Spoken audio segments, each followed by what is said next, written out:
जनता आमच्या सोबत आहे, आता कोण आलं कोण गेलं याचा फरकच पडत नाही, अशा ठाम शब्दात आमदार सतेज पाटील यांनी विरोधकांना टोला लगावलाय। आज माध्यमांशी संवाद साधताना त्यांनी विरोधकांना स्पष्ट संदेश दिलाय। काल चंदगड दौऱ्यात त्यांनी तुम्ही आमच्या सोबत आहात ना असा भावनिक सवाल करत लोकांच्या मनातला विश्वास पुन्हा एकदा जाणवून दिलाय।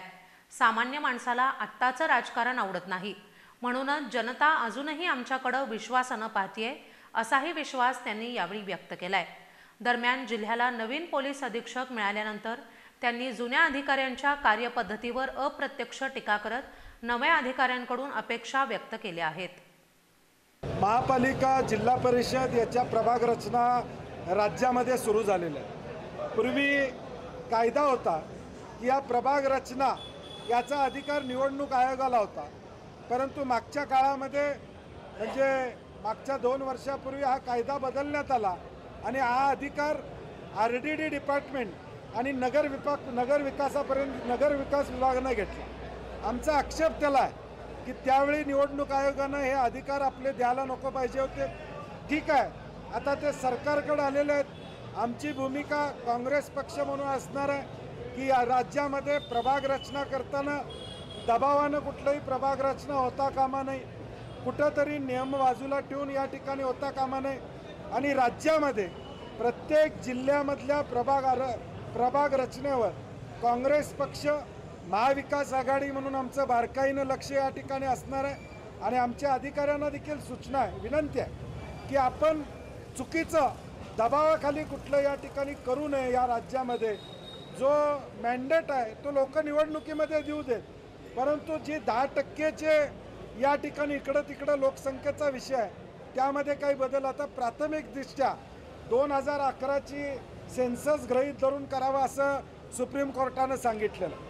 आत्ता आम्हाला मागच्या वेळची जर निवडणुका झाल्या तर त्या 2011च्या सेन्सस प्रमाणात झालेल्या आहेत, तरी देखील आत्ता काही जिल्ह्यांमध्ये आकडा वाढलेला दिसतोय। कोल्हापूरमध्ये आजऱ्याचे 2च्या ऐवजी 3च्या ऐवजी 2 झालेले दिसतात।